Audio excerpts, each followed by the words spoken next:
and sat on both sides of them at the bar. No, that was a swinging joke.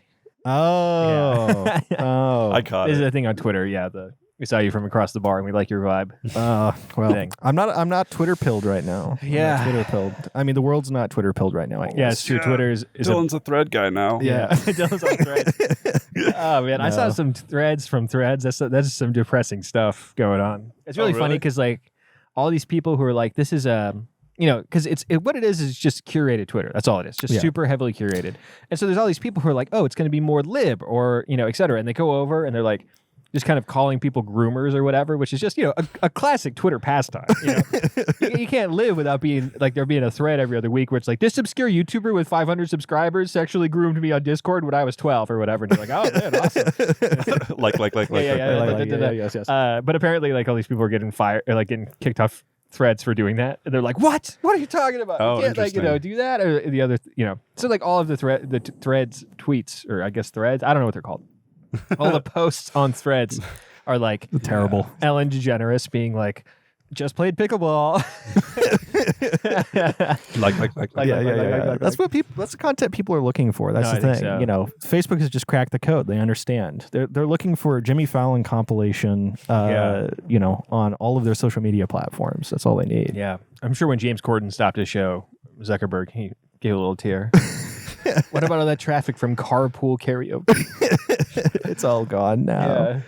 Oh man, is this the cold open?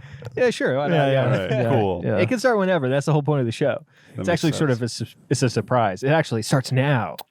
Camera's on. Oh no. But anyway, I'm now a Dark Souls guy. I'm not a Dark Souls guy. I'm working my way through Dark Souls for the first time. Got it on the Steam Summer Sale. Not the first time.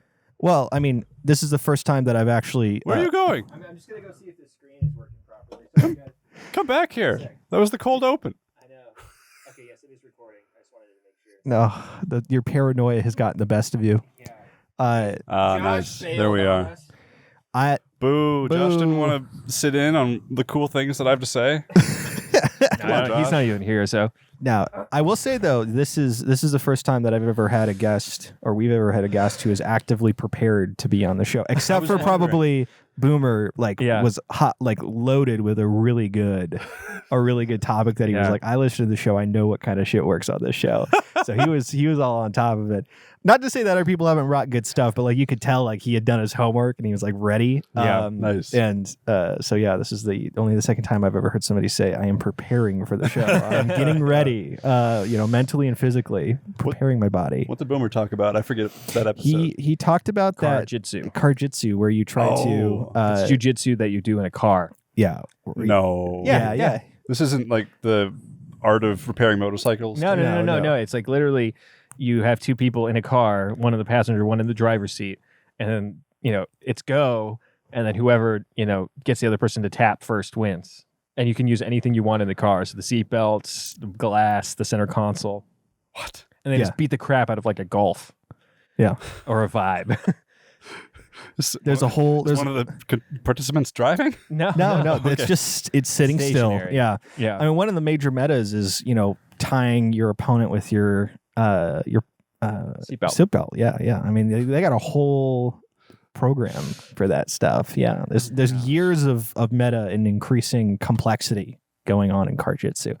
If you want to learn more about that, we've got an episode. Link to the episode right here. Yeah, right across the screen. Yeah. Shad's going to tell you about the entire URL across the screen. So just pause the video, type that in. That's how you're going to be able to find it. Goodness. He did a good job. Anyway. Nice. Yeah, I can't promise to live up to that. No, you don't have to. I'll place my White Claw down here in the crack. I know. This is the one thing about this new setup is there's not really an easy way to set a drink down. One of the major crutches, I would say, of the early Monomaniacs podcast was the ability to pick up a glass and take a drink during silent moments, right? Yes, put in beats, right? Now I have to actively move my microphone and reach down to grab it. Or you could just have it in ready position like me. Come on now. Locked and loaded? Locked and loaded between your legs. That is called adapting and overcoming. Strength rejoicing in the challenge. Exactly. That's what's going on over here. That's what we're all here for. Goodness. But yeah, I did a little bit of prep. And like I said before the show, I'm hoping this is going to be a combination of me pitching something to you and then us sort of brainstorming this, because I think that we've got the next hit podcast on our hands, and I'm gonna bring it to you. And it's not this podcast. It is a. I said next. I said next. This is what you do with me after Monomaniacs. So, Monomaniacs enters its downturn phase, right? Or let's put it in a more positive light. This becomes a member of the Monomaniacs podcast network. Yeah. I'm perfectly happy doing something in addition to this. So yeah. I don't know. We'll have to see. But first, we're a word from our sponsors. But first, we're not even to the point yet in the show where we're going to ask you about this. Or we could just start with it. Honestly, I don't have anything else I really want to talk about. All right. Unless you guys want to talk about music or something. No, although I will say I do want to do this before we move on, which is we've got Joel Calvert on the podcast. Yes, that is true. We do have Joel Calvert. Oh, hi. Joel Calvert. Yeah, it's me again. One of the few people to be on Monomaniacs more than once. Yes. Never happens. Yeah. Very, a place held mostly by Brant when it comes to multiple times on the podcast. And honestly, though, I think Brant is probably the name that is mentioned the most over the course of this podcast as well. Just references to Brant or conversations about Brant. I low-key feel bad about how much we talked about Brant in the Amber episode. If you have listened to the Amber episode. Not all the way through. No, all the way through. A lot of that is about Brant. So anyway, Brant, if you're listening, go back and listen to that, dude. I know you don't listen to this show. That's why I feel okay talking about it. Gosh, I gotta adjust these levels somehow, but it's like all the way over there. This is why we need a producer. This is why Leafhauser needs to be here. Yeah, gosh, Josh, I'm so much quieter than you guys. It's okay. It's all right. I still love you. Guys, we got Joel Calvert here, good friend, music producer. Right, sort of. Yeah, more of a I don't know what I am right now. I'm sort of a business guy, which is another reason why I'm here pitching. Pitches to you. Look at this. This is like Shark Tank, dude. You got both the shark circle in you right now on either side of you. I'm in danger. Yeah. Will this be the next Spike Ball? Well, hopefully. Was that a? Yeah, it was. Wow. Okay. Yeah, Spike Ball, and I don't believe they got the investment they were looking for. They did get an investment. They did get. Yeah, I think somebody picked it up, but now they're the biggest lawn sport out there. Which have you ever played Spike Ball before? Yeah, it's fun. I don't like Spike Ball. I don't think that the net's springy enough. Like it's way too much of a. If I hit the ball towards the net, where it goes after it hits the net is a complete roll of the dice. Right, I have no control over it. Not to say I'm some sort of sportsman that would have that kind of control. But at least I expect something. I was watching pro Spike Ball the other day on YouTube, and it's pretty hilarious just how it's almost like they want to dive for the ball. It's like they play it on sand, which would make sense, but they're like actively going out of their way to jump halfway across the beach to get the ball every single time. And you're like, I don't know if you have to go that hard on this, but you it is impressive. People that it's a sport. Yeah, right? There you go. Exactly. It's like, you see these bruises? Yeah. Yeah, sure, I could get these bruises like raking my lawn or whatever, but it's a sport. I promise. Spike Ball. Oh goodness. Anyway, it's a fun game. Yeah. And this is going to be a fun idea. Okay, well, let's roll into it. So you're trying really hard to segue us, so we're just going to let you. No. What? Well, you had things that you wanted to talk about, or you were just introducing? No. I was saying let's move on. I'm saying I didn't have. We're getting way too tangential here. We're just taking every tangent and we're going too far with it. I know that's part of the show. It's true. But I just feel bad because I feel like I'm taking the focus away from our guests, so we're throwing it back to you. I just feel like we have a lot to talk about. Yes. But you don't know yet, so I'm excited about this. Okay, well, stop. But is there teasing me right now, dude? I just wanted to know if there's anything else like introductory that we wanted to. Well, I mean, we could tell people what the show is, and the show is a show where we have people sit down, tell us what they've kind of been obsessing about lately, their monomaniacal obsession, kind of run through it, let us know what they're thinking about, talking about, that sort of thing. But less of a thinking about talking about, we're going to be pitching about. So let's just go. All right. All right. So imagine, we're chilling. You're Don Draper right now. You're going to try and sell us like a new way to sell cigarettes to teens or whatever. Hit us with the pitch. All right. I'm not very good at pitching things, but we're going to talk through this together, and I'm more comfortable with you guys because, we're friends. We've talked about a lot of stuff in the past. Yes. Let's see. Where do I start? We're doing an RPG right now, and this pitch is going to be an RPG podcast. Okay. Which the market is absolutely saturated with, Yes, right? yes. I just saw the other day that, pardon my take, Barstool Sports flagship show is having a D&D series that they're launching like tomorrow or something. Man. Oh, we're already dead in the water. It's okay. The thing is about podcasting is that by virtue of its existence, it's oversaturated. That's not a reason not to do something. So come on, what do we got? Yeah. We are not early to the game. Yeah. I mean, there's already a billion podcasts of two white guys talking to guests. So I mean, we're yeah, it's hard to get differentiators between you and your competition. Yes. But I think that I've got something. I've done a little bit of my research. So I'll stop. I don't know, teasing you guys. But all right. So this guy brought homework. Yeah. I got a Piece of sheet paper. here. It's 2 columns. It's tiny font. I'm surprised I didn't get a copy to follow along with. No, this is just for me, so I can keep the keep it all surprises secret. Yeah, I went through the deck before you showed up. All right, so we've been playing a RPG together. Yes. Based on Tales from the Loop, a really cool system where you're running around as kids and solve mysteries. We've been doing that every couple of weeks together. Yeah, and a ton of fun. Yeah, it's been a great joy. And I've been DMing, and back in the COVID times, we an took unreleased podcast. Yeah, we took a run at our own RPG podcast based on Monster of the Week, right? Yes, which I still will maintain was a good podcast. Yeah. We had some beta listeners. Not anything against their character. We had some beta listeners, and they were like, "This is great. We want more." It was just a lot of work. And at that point in my life, I was at a very low point in my life and kind of unable to kind of give it the attention we needed. Yeah. But you were doing a lot of the lifting. You were DMing, and you were also doing all of the production and the editing and whatnot. Yeah. Jake Coonrat, Brain Trust member, me and Jake Coonrat, did a bunch of original music for it. It was a lot of fun. Yeah, I still have those files. It's really a good show. Yeah, it was called Boys Save World. Part of the end of this discussion is should we just restart Boys Save World, and then kind of the possible conclusion after that is should we just do this idea and not fucking record it? You know, not everything needs to be a fucking podcast. Yeah. True. Not everything that we do is worthy of being listened to by content. An audience. Yeah. Yes. And once we get to that point in your presentation, I will have an argument opposed to that because I do actually think there is value in the recording process. I do enjoy going back and listening to things afterwards, right? It's not even that. It's a part of it is just you kind of there's a certain muscle that works differently. Yeah. Right? There's a beauty, of course, to the interactions you're having with just another person that nobody else will hear, and you're just a part of something, but doing it for other people makes it more performative. You kind of stretch yourself in different ways. You do things because you think that they would make sense narratively a little bit more. Yeah. I think but it is higher stress, right? Yes. I think we can all agree. And then also there's production that's required and all of these things. It's a lot easier when you don't have to do those things, but I agree. You tend to get a better product, but there's certain kind of rules and structure that you put into place when it's something that other people are going to consume that you don't usually do when it's just you and your friends. And that can really bolster the creativity of some things. But we'll get to the idea. So the basic. So I'll stop qualifying things.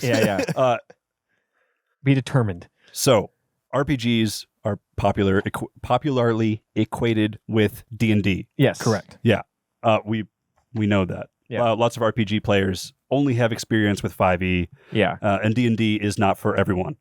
And some players would have more fun playing a different system. Yes, I think these are all just truisms that we all know the world enough to agree upon. A lot of people that are interested in doing it on its face will say, but I'm not really into like a whole fantasy thing. I don't want to pretend to be an elf, right? Like that kind of is a turnoff for a lot of people. There's the world, and then there's also the fact that 5e is a very combat-heavy system, and combat takes a long time. And Dylan, your wife Abby is an example of this, just someone who doesn't really want to sit through all the combat slog. Yeah, it becomes more gamey, right? More war gamey than a social experience. Which is funny because 5e is about the least wargamey of all the setting or all the systems that D&D has ever done. But yeah, so it's interesting. There are hundreds of RPG systems out there, and they all have their own kind of feel and combination of narrative and crunch to them. So the original idea that I came up with was a podcast where you kind of cycle through a bunch of systems. And you learn the system and basically give it a test drive for your audience so that maybe they would be interested in trying it. Because there's just so many different options out there. And I thought, someone might find something that they really want to try out themselves. Yeah. And it's a combination of entertainment and information. That's the value that you're bringing to the podcast. So it's about a cast of players who are trying out different systems in order to better inform the listener as to what might be a good, choice for them. Yeah. Okay. Yeah. So I think that's a good idea, and it is such a good idea that it's already been done. Yeah, I imagine it has. When you were saying that, I was like, "There's no way in hell." Yeah. So it's already been done very well by a podcast called One Shot. Yes. No, I'm familiar with One Shot. They're great. Okay, their campaign podcast campaign, which was them going really deep on a system, is the reason why I own Edge of the Empire, which is the Fantasy Flight Star Wars system, because that's what they used. Oh, really? And it's a really great. It was. I mean, I think it's kind of compared to the standards of now, it's not that great, but compared to the standards of the time, it was huge. Oh yeah, it was very good. It wasn't as not huge as Infamous, but it was like, man, these people really know what they're doing. So anyway, keep going. Part of the One Shot podcast network is another podcast called System Masters, and they reviewed a different version of the Star Wars system called like Age of Rebellion or something. Yes. Yeah. So it's one system with like different module portions combined to it. Yeah. Anyway, keep going. The way that they were describing it made that system sound like a nightmare. Yeah. True. It just sounded really unfocused. But that's another. The podcast that I was originally thinking of was a combination of System Mastery and One Shot, where you're kind of digging into the mechanics of a system and learning it and kind of describing it, and then you play it. Yeah. And there are a couple of problems with that. Learning about rules is boring, and learning about rules would be even more boring. Yeah. Well, I mean, I consider myself a collector. I have a huge amount of digital thing, and I'm into systems, and I have a hard time imagining myself enjoying doing that even. So I don't know. Keep going. Yeah. It's just, it's difficult. So, both of the kind of individual parts of my podcasting idea have already been done to a deeper level. Although I think that System Mastery is probably a perfect podcast. They've done their stuff very, very well. One Shot, I was listening, and there were a few things that kind of were bugging me. What with pacing and stuff. I think that structure is very important. But anyway, we'll get to. Let's see. Let me go through. Got value providing for the listener, questions, differentiators. Let's get to that. And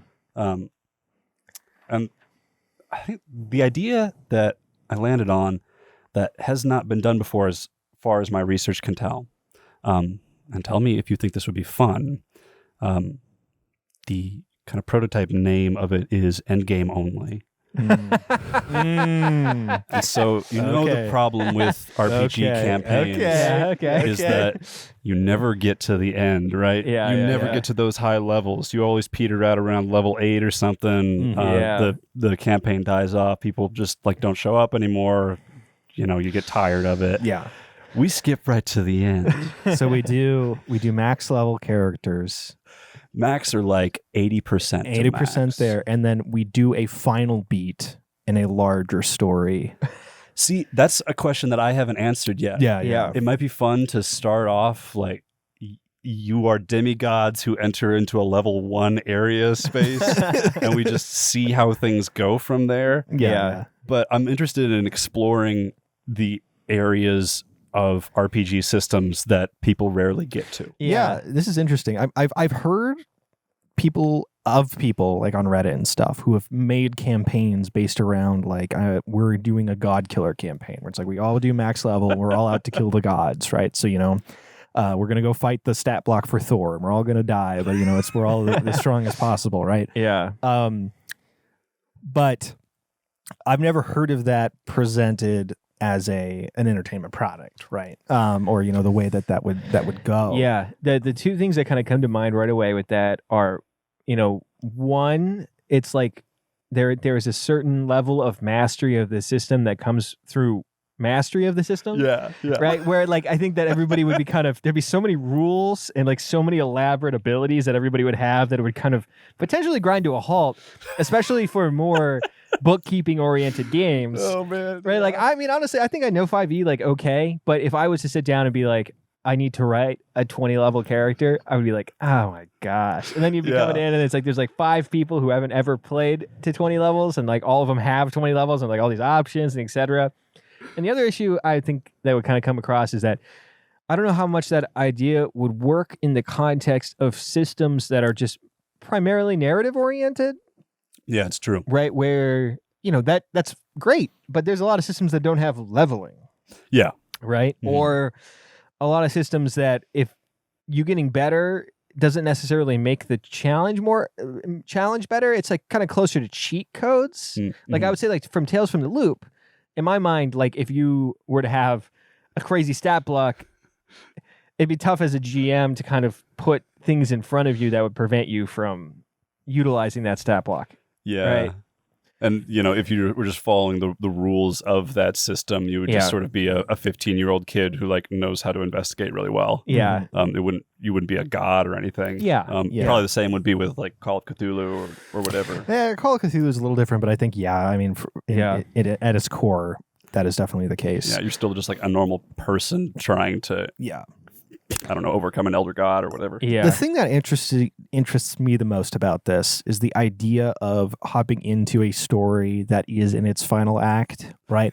Primarily because I think it'd be a fun exercise for everybody to have to sort of manufacture all of the things that they have been through to get to that point, right? Like, I just love the idea. You're at the gates of Strahd of Ravenloft. You are going to go kill Strahd. Yeah. Like, what did you guys do to get here? Yeah. Well, I love the idea of trapping another player, being like, that night between the two of us meant nothing to you, right? And and that having to be like canonical, and moving on with that. I just think that's fun. So that's part of it that I would enjoy the most personally. As a player at the very least. It does provide some interesting like narrative options. So in your mind, what is the goal of this podcast? Well, so I'm actually curious because that's not the only differential that you wrote down, right? Yeah. Yeah. There's kind of let's see. Other differentiators are kind of boring. Try to go for a stable cast, of course, because people like consistency. Mm-hmm. Yeah, it's so funny how many of these podcasts have guests all the time. Yeah, and you're like, kill me. Yeah. Not including this one. Yeah, no, not this one. I'm saying, this is different. This is the whole point of the show. When you're listening to a D&D show and they have someone who's not a part of the main cast show up, it's like, I want to die. Why are you here? Yeah, that's true. Or even if it's worse, when they're a reoccurring arc character, where it's like, we're going to bring this guy on for an entire arc, and then, so he's there for 5 episodes and then leaves, and it's like, why? Why did we do this? Why? Yeah, podcasts are very much kind of a comfort thing. Mm-hmm. And so consistency is very welcome. Yeah. At least that's what they are to me. Yes. Yeah. Same. Yeah. So if there's a guest on, I usually skip. Mm-hmm. So anyway, consistent cast, differentiators. You can say whether this is like a pro or a con. We're not part of the industry. We're amateurs. We're just guys. Just dudes. Just dudes. Yes. Just dudes playing games. And so you can criticize us for that. Let's see. Audience can propose things depending on Patreon level. There we go. A classic. So what system we're going to use, maybe NPC characters, world details, events. Yes, so like a voting and production level assistance. Yeah. That's a good one. Those are good. So something that's kind of coming to mind here is that I think that's kind of it's an interesting differential. Mm-hmm. Part of me wonders, though, if there should be this meta narrative to it, right? So that if someone isn't necessarily interested in the particular system we're playing with, or the particular, if we're doing the end game thing or et cetera, right? If maybe, this whole time we're attempting to extrapolate lessons from it to construct our own. Oh, our own RPG? Exactly. So what if the differential was that, we were like, okay, I really want to make booties and badasses come to life, right? And in order for that to happen, you have to have a certain level of system knowledge in the way that players interact, the way that systems are constructed. What can we take from this lesson, this session or whatever, and apply to booties and badasses? I don't know booties and badasses. No, I'm just arbitrarily putting two words together. Yeah, you know what I mean? Arbitrary miscellaneous words that make an RPG title. There you go. Yeah. There are already so many systems out there, though. Yes, that's true. But that would be fun. Just like combining aspects of different systems and Frankensteining them together. Yeah, or just like kind of giving it a, why are we on this journey, right? Because a part of it would be to better understand the constructs of role-playing systems, better understand why we do this, better understand why people make design decisions, all these things. It's like, well, why are we trying to decide or understand all these things? Yeah. Well, knowledge is cool. But from a viewer perspective or a listener perspective, that would be because I want to know how the system works at the higher level. Yeah. Right? Or I'm interested in learning more about this system. But I think Shad's right. There is a limitation there in which people who are like regular listeners or somebody who's like interested in listening to episode are going to be a lot less, because they're going to be like, well, I know that system. And that's the same with any like guest-centered podcast. It's like I only listen to the episodes that have the guests that I'm like interested in listening to, right? Yeah. Or I'm only going to listen to the episodes that play the system that I'm interested in listening to, right? It's like, I don't want to do, I don't know, I want to do the one where they play ancient biblical guys going around. You're talking about Testament. Yes. Testament. That sounds awesome. It's great. Yeah, it's a great idea. I love it. It's just a D20 system. I mean, it's like, it's not, it's just 3.5, but yeah, it's called Testament. It's real. There's also that one that's like narrative based. I think I don't know if we have the book. Oh, Hill People. Hillfolk. Which is like Hillfolk is awesome. Yeah, it's like a pre-biblical. It's like post Cain and Abel. Yeah. No, the whole point of it though is that the setting doesn't really matter so much. It's an engine to create prestige television. Yeah. It's like, what if you could construct Breaking Bad? Like by breaking down its base components into a role-playing system. Yeah. It's wild. It's a really cool system. Yeah. One of the proposed ideas they have in the book is a warren of rabbits, Watership Down. Like Watership Down. Yeah, and then their interactions as characters, which is just crazy. Any dang way. Yeah, narrative construction games are awesome. I love Fiasco. I love Fiasco so much. Oh. I haven't played Fiasco in ages though. We should play Fiasco. That'd be like a fun. That's the one thing that we have like as a one shot that would take zero prep and that would be a ton of fun. We got to play Fiasco. Yeah, we should. Is that one that has kind of a red box and it's red. It's got like black silhouettes on it. Yeah. Is it made by one of the guys who made? I was doing some like Googling about RPG stuff, and I think that popped up as being created by one of the guys who made Dark Tide, 40K game. Ooh, I don't know. Could be. I might be completely off. The great thing about it is it's basically just replicating a Coen Brothers film, just like in its archetypes, right, and in its structure, and going from start to finish on that. Honestly, this is just what I want to do. I want to see these different systems because we were playing Boys Save World. We were doing Monster of the Week, and that was fun. Yeah. And then there was a time where I think that you weren't able to make it or something, or we were just taking a Jake break. Did the one shot. We did Skateboards Our Life. Whatever that system is actually that was called. So much fun. Yeah. So the only problem is that that'd be great. And the funny thing is, I don't know necessarily if you would require. I understand trying to separate from the pack by having the end game thing be part of it. But there's just so many systems that are like I mean, there's so many indie RPGs, there's so many one-page RPGs where I don't even know if you would have to do that to make an interesting show. But the problem is that show kind of already exists. Yeah. So I guess we're kind of getting to like, how do we differentiate ourselves, and do we just want to like do this without recording it? Which I would love to do. It's just, One shot club. Yeah, one shot club would be awesome. It's just having the excuse of, no, honey, it's a business thing that we're doing. Yeah. We've got to go record as a job. It's much easier to get away with. I think that's the primary difference, right? For me, is it's like, it's so much easier to keep it regulated and structured and scheduled when it has the veneer of, this is a recorded product that people are going to want to, we're going to let people down if it doesn't come out, right? Which has pushed, me to record episodes of this podcast because I'm like, I don't want to disappoint people. It's like, it's not ideal this week. It's probably, I don't think this is a great idea, but we got to get it done. Right. And then you end up having a great time, and it all worked out in the end. Right. Yeah. I think that would be an important element to me making sure I show up every time. Yeah, for sure. Another thing would be probably, I don't know. I mean, the thing is it depending on the system, because if we're talking about like crab truckers, crab truckers, I could run a session of crab truckers in 5 minutes. I got the PDF, we just figure it out. But if it's a Mother system, effing crab truckers, you got to say the full title. Yeah, that's not the full title, but that's but if you want to play something that has, like I've always wanted to play, what's it called? Wisest Wizards? Is that what it's called? Yeah, it's like Wisest Wizards or Wacky Wizards or something like that. Yeah, Wisest Wizards, which is a great system. I'll run the basic selling point of it is that it's about dice slapping.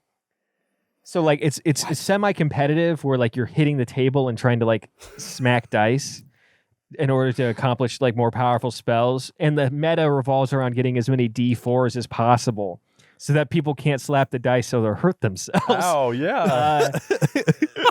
So an interesting game. But anyway, like games like that, there's like this whole like really developed indie RPG space where people are making games where like in order for us to play, say something like, Shattered Stars, which is one of my favorite RPGs, of which I do not own a physical copy, would take a long time for me to be like, okay, well, first off, we should play this. And you'd be like, what the hell, Shad? This is dumb as hell. And I'd be like, no, we should play it. And then also, it's going to probably take a few weeks of everybody doing their homework in order for us to do this smoothly. You know what I mean?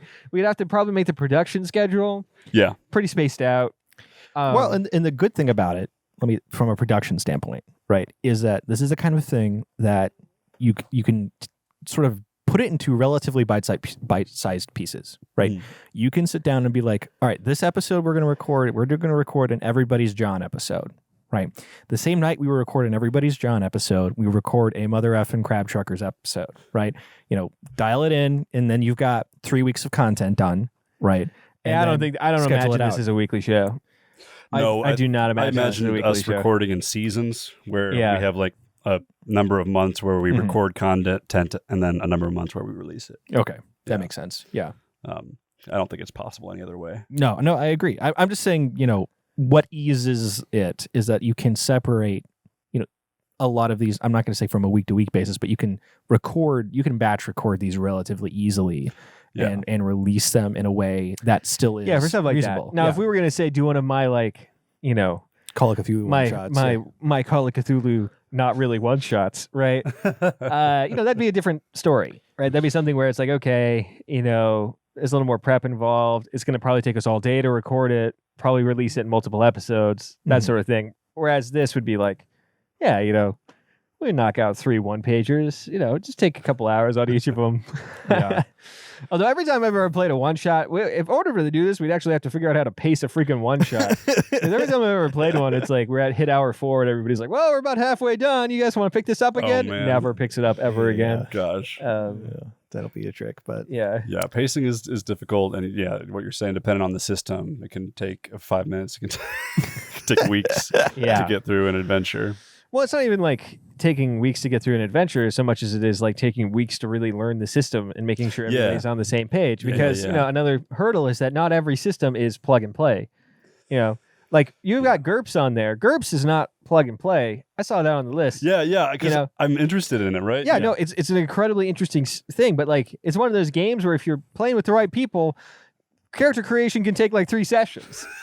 So, one that would be so much fun to do is actually, instead of playing the game, just doing character creation for Traveler. Traveler is awesome because Traveler is like, it's the first really big science fiction RPG. Yeah. And it never really became mainstream in the way that we would imagine. It became mainstream among role-playing people, but it didn't become mainstream in the way that even like a Shadowrun did. Like it didn't get that much clout. But for Traveler, the famous thing about it is you can die in character creation. Because essentially what you're doing is you're pushing your luck every time you want a new stat by having a different job. So you say like, okay, well, from this year to this year, I was a soldier. Or from this year to this year, I flew a freighter. And on all of those, you have to roll to see what kind of benefits or backdrops fallbacks you get. And depending on your age, it can result in you just killing yourself. You can just be like, and then I like was a mercenary for a while. It's like, oh, then you got shot in a bank robbery. Sorry, dude. Then it's like, start over. Or one of my favorites is, I was then captured into slavery for 10 years. And you have no control over it. It's just, I rolled, I am a sex slave. That is that's what I got. All right, cool. So you get the benefits and drawbacks from that. Awesome. Yeah, it's a really wild character creation system. So yeah, it's a weird world that I would really love to have an excuse to dive into. Yeah, exactly. Mm-hmm. So I'm just trying to get there, trying to get to that. And I excuse. will say from its core, from its Coors Light, the primary motivating factor behind a podcast should be that kind of drive. Right. Yeah. It should be like this thing that I'm really interested in that I want to, either teach other people about or learn about. Right. And that helps, I think, get over the initial production hurdle and get you to the point where you start releasing content and, you're able to push through. Mm-hmm. Right. Because you have to have that initial burst of energy required to get over those hurdles. Yeah. I think that's there here. Yeah. Yeah. Well, we have a lot of systems. I have access to a lot of systems digitally, all of which I purchase legitimately. I promise. I really do. I do go out of my way to purchase all my digital copies legitimately. Wow. Hero. Excuse me. Yeah. Sorry. Does everybody want to give him a standing ovation right now? Yeah. It's good to do. It's especially for indie stuff, if it's like been out of print for 20 years, like, yeah, sure. I'll, find a PDF or whatever. That's media, what's it called? Media conservation. Yeah, that's media conservation right there. Yeah. But I go out of my way to kind of make that happen so that there's that more people kind of make more stuff. And yeah, of course, there is too many out right now. And there's more and more coming out every day. And they're all kind of filling these weird niches. Like, I don't know, if you can think of a thing or a tone or anything along those lines, there's a good chance you're going to be able to find something. Yeah. And of varying complexities, things are getting weird right now with instead of stats, you have verbs, things get out of control. And because of that, you can dive pretty deep on some stuff. I mean, I have a game called Troika, which I've read the entire rules for. Still don't understand how to play. Don't understand I've done the same thing. Is going on. I have no idea how to play the game. An interesting one to play because it's like, oh yeah, you're in a Ptolemaic universe, but the colors are reversed, and I don't know. It's out of control, and you're like, okay, well, so how do we actually play this? How would one even communicate it? I think that probably one of the things in order to make this doable is that I'm talking really loud because my microphone's low. Is you would have to have probably a rotating GM responsibility, I imagine. Yeah, I was wondering about that myself. Because I think that, it could be fun to put that on somebody to learn, but I think it would make more sense to give everybody something they're excited about, and then they bring it to the homework. table. Yeah. You know what I mean? Yeah. The thing is that everybody's got to learn the system, right? No, 100%. So, but I'm saying running it, because there's just certain things that certain people feel comfortable with or enjoy kind of inventing in. Yeah, right? That's true. Like I personally, I don't really care so much about certain themes, right? And I would imagine I'd have a hard time kind of running a game that relied on those themes because, like, say, Tales from a Loop, right? Like, I honestly could not give two craps about running a game of Tales from the Loop, and and that's fine. And I enjoy playing it, and I enjoy your game, but I would never run one, and that's kind of where you would say would come in those circumstances where, like, hey, we're going to play this thing that I have a certain respect for, that Shad would never have respect for. That makes sense. But I mean, so logistically, I think that works. Real fast before we move on, we are lulled into the conversation, so we're going to go ahead and thank our Patreon subscribers for supporting the show. Thank you for supporting the show. Yes, we could not do this without you. We could not have this studio. We could not have the equipment that you see before your very eyes. We're going to buy new lighting because our lighting's broke. You probably have noticed how dark these episodes have been. Currently being lit up by a light up pear. Thank you, little guy. This is a pear, right? Yeah. Does it have a name yet? Have you named the pear? No, he's just the office mascot. Oh, the office pear? Yeah, it doesn't have a name. I'm going to call him Giorgio. So Giorgio has, been our primary lighting support. So everybody in the comments, please thank Giorgio for his delicious support. Thank you, Giorgio. We know you're a real one if you thank Giorgio.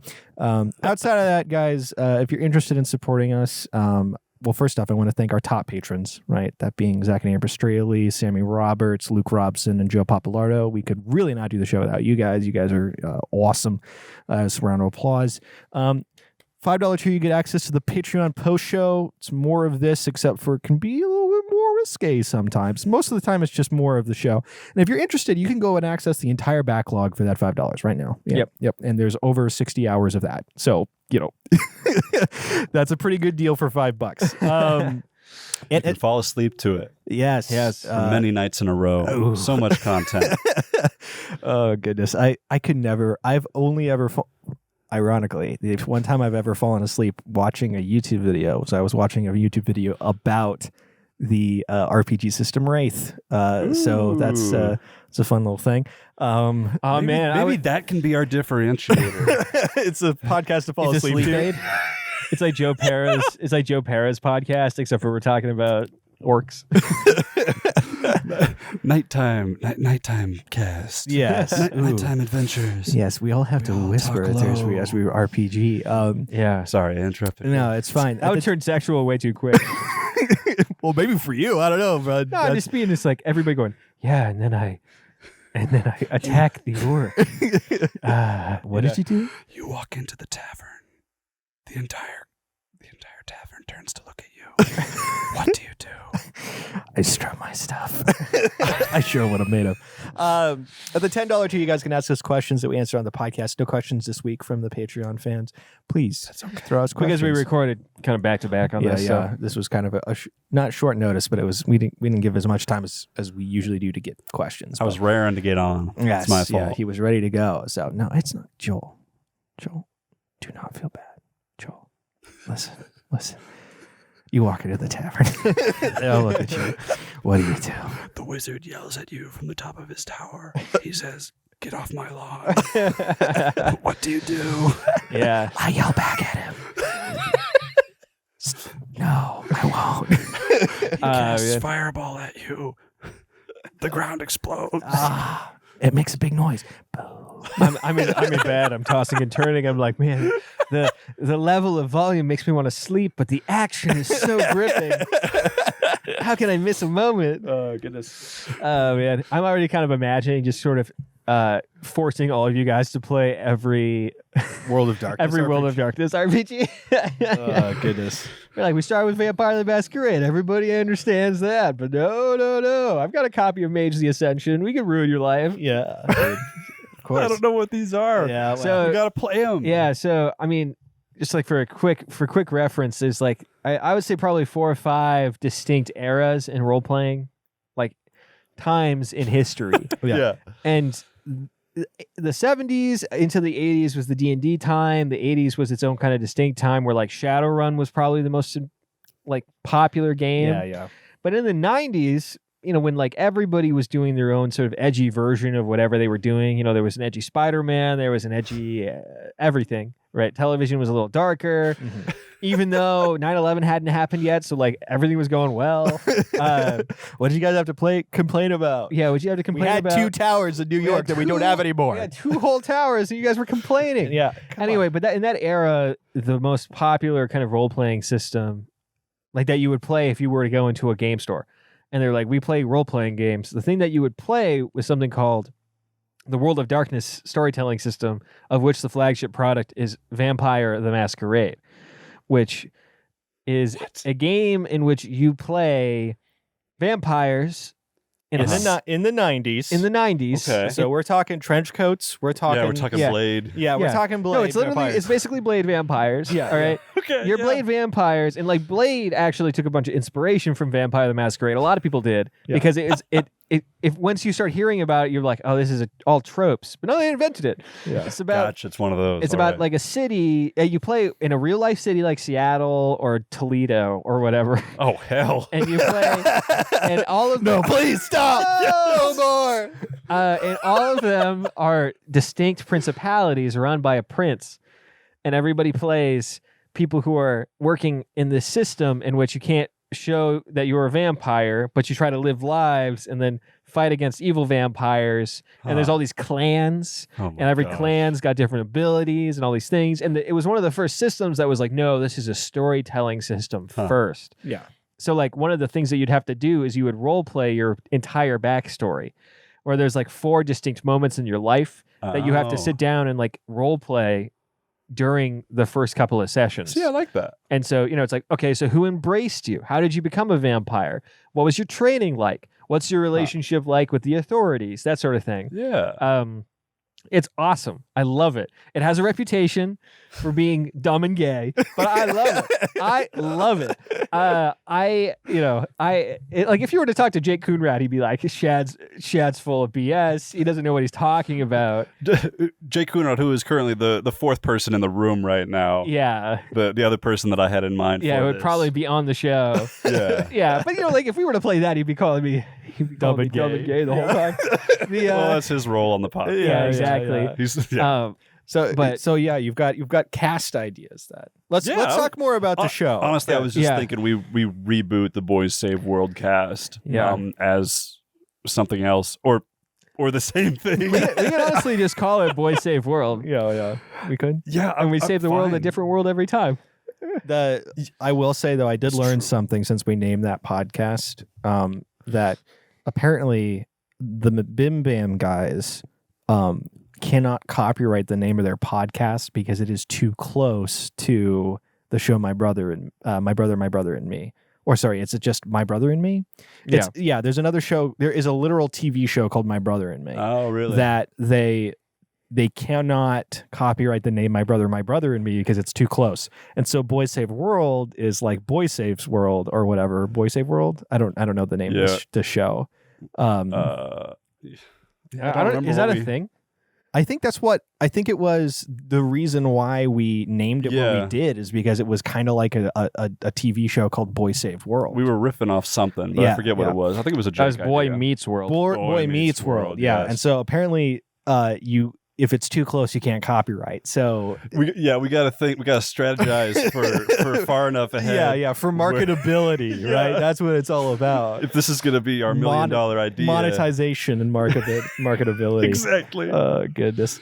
No, but yeah. So you're thinking of a smaller cast size then, for sure. Yeah, I would love for it to be small and consistent.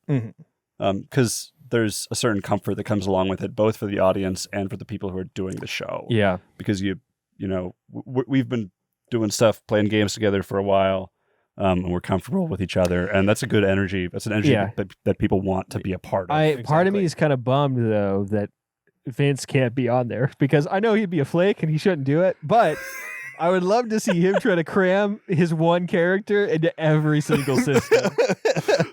Vince's recurring character, Pute Jenkins. He only plays one character in every RPG ever, and it's an elf with a bow and a green cloak named Pute. And he just talks and is basically Vince. He's just Vince. Sounds a lot like Vince. Yeah. Hey. Goodness. Another person who I've really enjoyed in the RPG, in our local RPG kind of community is Danny. Yeah. Danny Rongley. Yeah. Who has he been on? Yeah. He's been on This the is pod. Danny episode. Okay, Yeah. Anyway, Yeah. I've enjoyed what he's done. So It's in a pre-studio era, in the pre-studio Monomaniacs era. Gotcha. Which is Yeah. forgotten to time at this point. Yeah. I recorded that at my house. That's how pre-studio it was. Yes. cool. But anyway, you were saying. Yeah, so there are like other good people in our community who Mhm. I would be open to having on, but consistency is something that I Yes. think has a lot. That's of what value. matters. That's what matters. Yeah, Yeah. even not everybody is going to like you, right? But the people who do like you,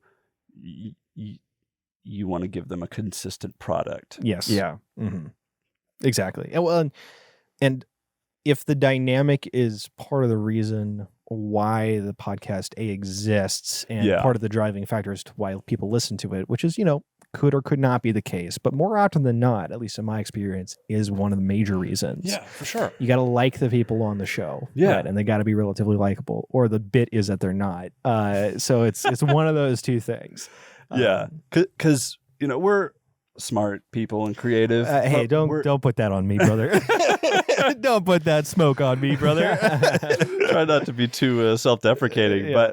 but we're probably not going to get to like the world building level of some of these other podcasts, right? No, yeah. So it's going to rely more on our dynamic and on our personalities, Yes. and people will Yeah. like that or dislike that. And I think that Yeah. any ill-fated D&D, a lot of the ill-fated D&D podcasts, or just in general RPG podcasts, that is often the primary motivator for a lot of people, where it's like, we are a group of friends that enjoy to play the D&D, and so we believe that other people want to listen to us play D&D, right? So that's a trap that you can get into, you know.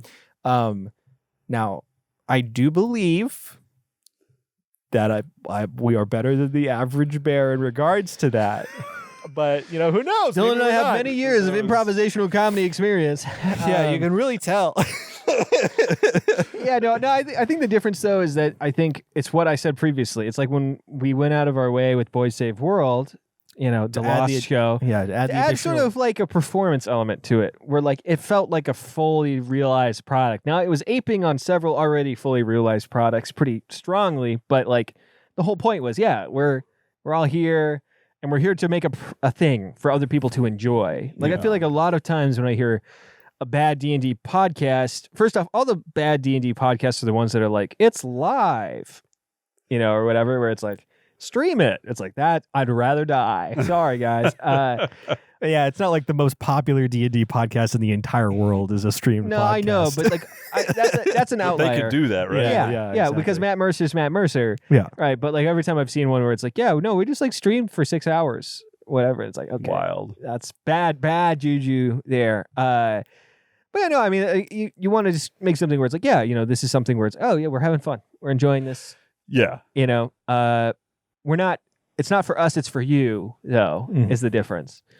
See, I think it needs to be for us first. Yes. And that's what other people will enjoy, is that we're having fun.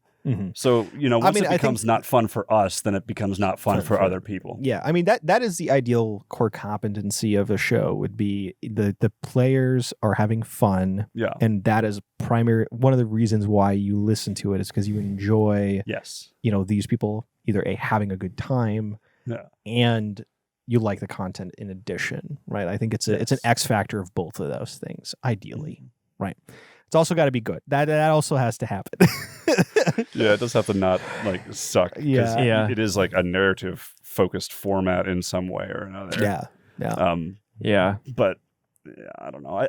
I just like to hear guys have fun, right? I just want the dudes to enjoy themselves. That's all I want. Yeah, I don't know. That's why I listen to my brother and me, and they're just like guys hanging out, and it's something that I can put on and feel like I like kind of hanging out, eavesdropping on some people who are having fun. Yeah. The parasocial relationship is strong. Yeah, That's the word. Oh man, I hate that. I hate how people treat those boys. And I am not. Yeah. I wouldn't consider myself to have a parasocial relationship with them. I think mine is very healthy. Yeah. It's at a distance where I realize they're not my friends, right? Yeah. I'm just eavesdropping, and I enjoy eavesdropping. Yeah. Well, and I've for the first time, thought about the fact that if somebody were to approach me and make an inside joke from the first 10 episodes of the show, I would literally have no idea what they were talking about. Yeah. Unless it was a joke that I made and I thought was really funny that I I fall asleep to every night. Yeah. Yeah. I listen to Dylan Shadrach compilations on YouTube. Best of Dylan, Monomaniacs. Every night. Yeah. All the famous Dylan bits. Monomaniacs, but only when Dylan's being funny. 0 seconds long. Oh damn! You damn it, Shad! This is why people. It's why people don't listen to this show sometimes. Anyway, how are we doing on time? I have no idea how long we've been going. I don't know. That's your job. Really? We're at 3 o'clock. 3:05. Let me check so over it's here. Been about an hour. It's been about. We got to close this out though. We still have a little bit more to talk about. Give me 1 second. All right. Yeah, I'd be excited to do it. I think that what you just heard there was Dylan's booty rubbing against butt. the microphone. Yeah. Do it again. Do it again. Give it. Oh, that was the wrong end there. How much time do we got? We've got at least another 10. Oh, okay. Oh, really? Yeah. Well, because we didn't really start right at 2. All right. But Yeah. Nice. We started a little bit later. what else you got on that piece of paper? I don't know if I have anything else that we haven't covered. I think involving an audience and kind of the creation of the world or the characters would be kind of fun. Would also be a good little revenue source, possibly. And so, but yeah, I think we've talked about. Well, I said the one policy is that I only play weird little guys, weird little dudes. yeah. So if I can go aha every single episode, I'm not doing it. Climbing in your toilet to eat your poopy. That's me. And this is the kind of content you could expect on Boys Save World. Oh, goodness. No, I'm interested to see whether or not any of our listeners would be interested in us doing something like that. We had a lot of good reactions to the Dylan episode, the Dylan arc episode, which was more of an improvisational kind of slightly higher production kind of a thing. And that would be probably the kind of thing that you would see out of something like this. It would be a bit more in that vein, or that kind of style of humor and such. Dicomaniacs? Dicomaniacs. That is way too wordy, bro. I know. I'm just joking. Okay. It doesn't have to be Monomaniacs branded or anything along those lines. Yeah. But I'm just spitballing over here. We're still trying to figure out our differentiator, though. Yeah. I'm having I think that part of it would be fun if I don't know, because right now, it's only that. If the end game thing wouldn't work for most systems, unless we were playing ones that really required a lot of research and time and energy on that. There'd be an element of, because people have democratized it, they've done that, people have increased the production value. I don't want to do that. Yeah. I don't want to do that. It's just too much work. I don't want to do that either. I'm trying to imagine what kind of, because again, it's sort of an oversaturated thing. Yeah. So it's kind of like, what's the hook to get people into it? Because once you get people into it, then it's either they like us or they don't like us, and that's kind of it. But what gets people into it, and what gets people saying like, oh, there's this podcast that I listen to, it's the thing that makes it different than the other 5,000 RPG podcasts out there. Yeah, exactly. Yeah, because there's a lot of them that are like, we're dads or we're old or I'm just trying to think if there's because there is a certain interest in there being, and that's why I thought of the idea of kind of us building something alongside it would be interesting. Yeah, because in my mind that's like, oh, that's something I'd be interested in doing, which would be different than from what a lot of shows do. But of course, I know a lot of RPG podcasts that have led to the creation of RPG systems, right? So that technically wouldn't be super, out there. I don't know. I mean, bro, you love this podcast. There's this guy on it who always plays a little dude who runs around and climbs into people's toilets and stuff. Yeah. What if we called it, like you, me, and the goblin or something? And we play every single system, but I always play a little dude, a little goblin who's trying to get some gold or something. No, that sounds so dumb. I don't want to do that. Sounds so bad. Yeah. Rip that stuff. Yeah. Yeah. I mean, I don't know. I mean, the thing about it is the question to me is whether... No question. The The question to me. No question. That sounds like the little guy. Sort of, he's yeah. breaking out. He's broken out. Yeah. Is whether or not you need to have that additional large like elevator pitch differentiator. I mean, right? nowadays you do though. In a lot of respects, yes. But when the market is as saturated and wide as it is, right? Yeah. Is it about finding your niche, or is it about I need to have the new and beautiful special thing, right? I need to have the special snowflake show that has that unique identifier, right? I mean, maybe if you want to break into like a mainstream, but I wonder whether or not just having a good core competency and finding your niche is a better option, right? Whatever it is, it has to be something that we really like and enjoy. Yeah. Yes. And would enjoy doing for a while, yes. right? If you're going to put that time into something, you better freaking enjoy it. Yeah. I mean, I think I was like, what do we enjoy doing? Being drunk. Of course. Do an RPG podcast where we're all drunk. That's the thing. That already. exists. I guarantee it does. Yeah. There's no way it doesn't, right? So I mean, yeah, it's. We don't get paid enough to think. I'm not an ideas man. How about that? I'm not an ideas man. I can't think of that special thing, which is why I'll never be great, right? That's why I'll never ascend to the heights. A break through the Washington ceiling. Heights. Excuse me. What? I made the Heights joke. Call it Washington Heights, which is what they say in the Heights. They call it Washington. I'm sorry. What is he talking about? Dude, I have no idea, and I haven't known for years. Lin Manuel Miranda tip. Oh, that was never mind. All right. Yeah. Okay. I kind of know what you're talking about. Maybe. Oh goodness. Anyway, but yeah, I mean, part of me. Let's answer the core question, right? Joel, you brought this up near the start of this, which is this something that is even worth recording, or is this something that we just do, right? Yeah. And we've talked about this a lot throughout the episode, right? But let's put a defined pin in it, right, as to where we would stand on such a thing. In general, I would say the thing that we have talked about previously, which is it's a lot harder to get organized and get people consistent with. So if we want to do like an activity that is consistent, having the additional exterior pressure, I think, of recording something is in a way a good thing, right? It can be stressful, but I think it adds to the consistency of the product. We titled the show, "We're doing this to get Jake to show up." Yes. Yeah, guys. I don't know, guys. Perfect. Or we're doing this so that our wives will let us. Please, wife, please. I wish to be a weird little guy. All I want is to be a weird little guy. Have you listened to Please, Wife, Please? I just want to be a little weird guy. Yeah, it's a show.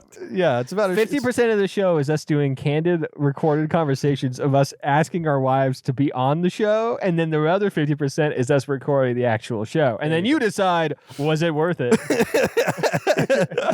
Was it worth missing my son's T-ball game? We'll find out at the end of this episode. Goodness. Yeah. I'm interested in playing more. I'm interested in having a reason to play more. Yeah. Right. Yeah. Maybe that's entirely selfish. Maybe, it should not be content, but to me, it helps make it happen and I want to do it. Right. Yeah. That's at least my thought. That's Thoughts with Dylan. I agree. The other compilation on YouTube with 0 seconds. Every time Dylan has a coherent thought on Monomaniacs. It probably is, I don't know, selfish to a point, but I mean, we've talked about trying to have fun together, right? You have to be entitled in some respect to ever record a podcast, just in general, right? You have to believe that there's something you're doing that other people want to listen to, right? So I do like the idea of it just being an excuse to have a structure for something. Mm-hmm. Another thing that I like about the origins of Mabim Bam is that it was just an excuse to get together and talk, right? Yeah. There's something we would record. We would record it in person, I imagine. Yeah. Which requires some finicky stuff. It was actually easier to record remotely, I'd imagine. Finicky audio-wise, or just schedule-wise? Audio-wise, although people's expectations are a lot lower. Yeah. I mean, you could have a mic in the center of the table if it's a good enough mic and a good enough room. I think if we've all got dynamic mics, it wouldn't be. Yeah, I was gonna say. Yeah, no, I'd rather die than do that, Dylan. All right, fine. Put a Yeti snowball in the middle. Just like, all right, it'll work. Hey, we've done it before. We'll Someone do it rolls again. the dice. Yeah, no, I mean, we recorded an episode of our podcast that we had when we started in like 8th grade or whatever. Yeah, in high school. Yeah, we recorded a Twinnovation, cool. which later somebody else started a show called Twinnovation many years later.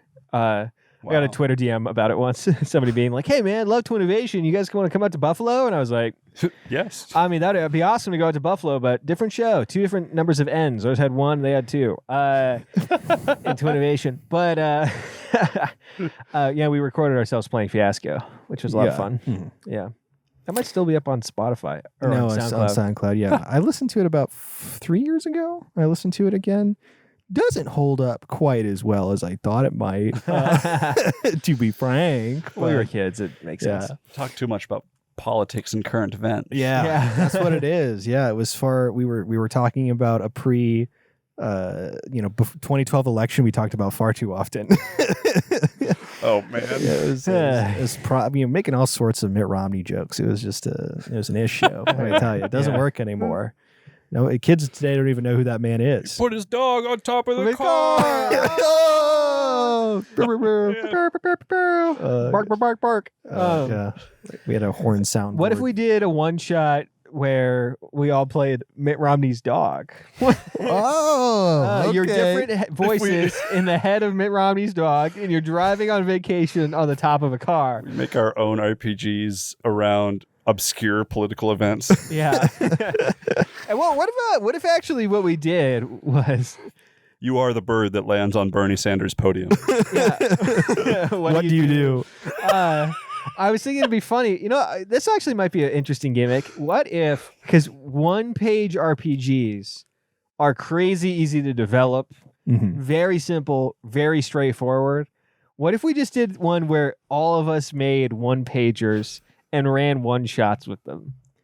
And that was the gimmick. Whereas because if you look at, I could show you some, like there's this one, funny enough, it's called Weird Little Guy, but there's this one called Weird Little Guy where like this guy was like, I was playing Dark Souls, and I think it's funny how whenever you walk up to an NPC, they're always like, hey, the bell tolls, does it not? And then that's it. That's like the whole thing. That's all they say. Yeah. Right? And then the whole point is everybody plays one of those guys. So like one of the things you have to decide on is like, what is the weird onomatopoeia you make every time you talk?